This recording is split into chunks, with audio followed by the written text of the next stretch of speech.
Pastor దొంగ నాటకం ఒక్క రోజులో గుట్టు రట్టయింది. సంచలనం సృష్టించిన పాస్టర్ అభినయ్ దర్శన్ పై దాడి ఘటన చివరకు ఊహించని మలుపు తిరిగింది. మొదట ఇది నిజంగానే హత్యాయత్నమని, గిరిజన ప్రాంతాల్లో సేవా కార్యక్రమాలు చేస్తున్నందుకే దర్శన్ను టార్గెట్ చేశారని ప్రచారం జరిగింది.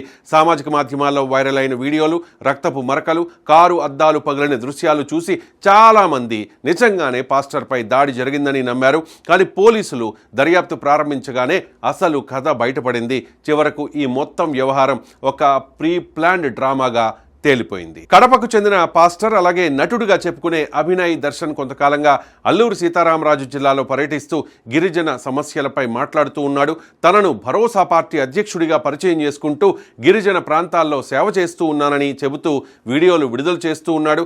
ఇదే సమయంలో కొందరు తనను బెదిరిస్తూ ఉన్నారని, వాట్సాప్ కాల్స్ ద్వారా చంపేస్తామని హెచ్చరిస్తూ ఉన్నారని కూడా దర్శన్ ఆరోపించాడు. ఈ వ్యాఖ్యలు సోషల్ మీడియాలో పెద్ద చర్చకు దారితీశాయి. తన ప్రాణాలకు ముప్పు ఉందని ముందుగానే ప్రచారం చేయడం ద్వారా తరువాతి డ్రామాకు బలమైన పునాది వేశాడు దర్శన్. దర్యాప్తులో బయటపడిన విషయాలు మరింత షాకింగ్గా మారాయి. దాడి చేసినట్లు నటించేందుకు ముందుగానే కొందరిని సంప్రదించినట్లుగా పోలీసులు గుర్తించారు. ముఖ్యంగా జీకే వీధికి చెందిన గిరిజన యువకుడు వసంత్ కుమార్ను ఇన్స్టాగ్రామ్ ద్వారా సంప్రదించి దాడి చేసినట్లు నటిస్తే డబ్బులు ఇస్తాను అని వాయిస్ మెసేజ్లు పంపినట్లుగా తేలింది.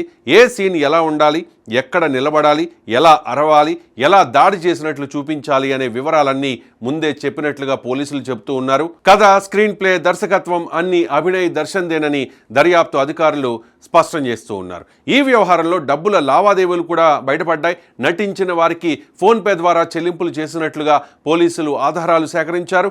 ఆర్థిక లావాదేవీల వివరాలు, కాల్ రికార్డులు, సోషల్ మీడియా చాట్స్ అన్నీ కూడా ఇప్పుడు దర్యాప్తులో కీలక సాక్ష్యాలుగా మారాయి. దాడి జరిగినట్లు చెప్పిన ప్రాంతంలో కూడా అసలు ఎలాంటి ఘర్షణ జరగలేదని పోలీసులు నిర్ధారించారు. కారుపై దాడి జరిగిన ఆనవాళ్లు కూడా సహజంగా కనిపించలేదని అధికారులు చెబుతూ ఉన్నారు. అభినయ్ దర్శన్ తనకు గాయాలయ్యాయని ప్రచారం చేసినప్పటికీ వైద్యుల నివేదిక మాత్రం వేరే నిజాన్ని బయటపెట్టింది. అతనికి ఎలాంటి తీవ్రమైన గాయాలు లేవని, హత్యాయత్నం జరిగినట్లు చెప్పే ఆధారాలు కనిపించలేదని వైద్యులు స్పష్టం చేస్తూ ఉన్నారు.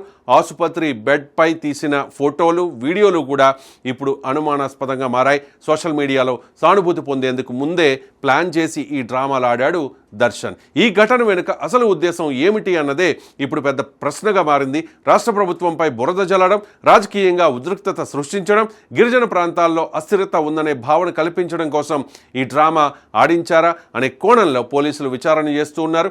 గతంలో కూడా ఒక పాస్టర్ మద్యం సేవించి బైక్పై వస్తూ రోడ్డు ప్రమాదంలో చనిపోయిన సంగతి తెలిసిందే. దానికి కూడా కూటమి ప్రభుత్వమే కారణమని అప్పట్లో చాలామంది విమర్శలు చేశారు. ఇప్పుడు అదే తరహాలో ప్రభుత్వంపై బురద చల్లించేందుకే ఇలాంటి నాటకాలకు తెర తీశారా అనే కోణంలో కూడా పోలీసులు దర్యాప్తు చేస్తున్నారు. అభినయ్ దర్శన్తో పాటు కారులో ఉన్న కిరణ్ జార్జ్, సుదర్శన్లను కూడా పోలీసులు ప్రశ్నిస్తూ ఉన్నారు.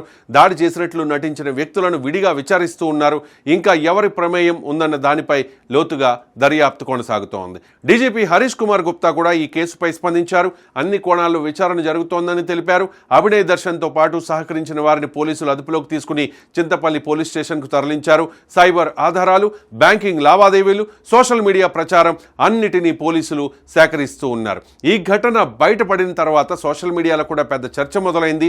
మొదట అభినయ్ దర్శన్కు మద్దతుగా పోస్టులు చేసిన చాలామంది ఇప్పుడు అతడినే తీవ్రంగా విమర్శిస్తూ ఉన్నారు.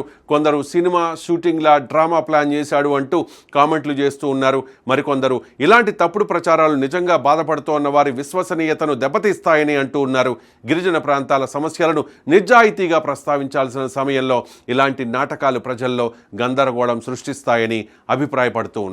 రాజకీయ వర్గాల్లో కూడా ఈ అంశం హాట్ టాపిక్గా మారింది. నిజానిజాలు తెలుసుకోకుండా కొందరు తొందరగా స్పందించడం, సోషల్ మీడియాలో వైరల్ అయిన ప్రతి వీడియోను నమ్మేయడం ఎంత ప్రమాదకరమో ఈ ఘటన మళ్లీ గుర్తు చేస్తుందని విశ్లేషకులు చెబుతూ ఉన్నారు. ముఖ్యంగా సోషల్ మీడియా యుగంలో ఫేక్ నేరేటివ్లు ఎంత వేగంగా వ్యాపిస్తాయో అవి రాజకీయంగా ఎంత పెద్ద ప్రభావం చూపగలవో ఈ సంఘటన స్పష్టంగా చూపించిందని అంటూ ఉన్నారు.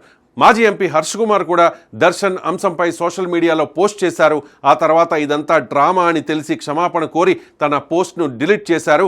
I'm sorry about Abhinay Darshan drama, ఇటువంటి వెధవల వల్ల సమాజానికి నష్టం కలుగుతుంది అంటూ హర్ష కుమార్ పోస్ట్ చేశారు. ఇప్పుడు హర్ష కుమార్పై కూడా పెద్ద ఎత్తున ట్రోల్స్ నడుస్తూ ఉన్నాయి. మొత్తానికి చూస్తే మొదట హత్యాయత్నంలా కనిపించిన ఈ ఘటన చివరకు పూర్తి స్క్రిప్టెడ్ డ్రామాగా మారింది.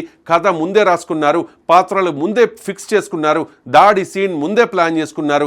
చివరకు సోషల్ మీడియాలో వైరల్ అయ్యేలా ప్రచారం కూడా చేశారు. కానీ పోలీసుల వేగవంతమైన దర్యాప్తుతో 24 అవర్స్లో గుట్టు రట్టయింది. ఇప్పుడు ఈ కేసు కేవలం ఒక ఫేక్ అటాక్ కేసుగానే కాకుండా సోషల్ మీడియా మ్యానిపులేషన్, రాజకీయ ప్రచారం, ప్రజాభిప్రాయాలను ప్రభావితం చేసే ప్రయత్నాలపై పెద్ద చర్చకు దారితీసింది.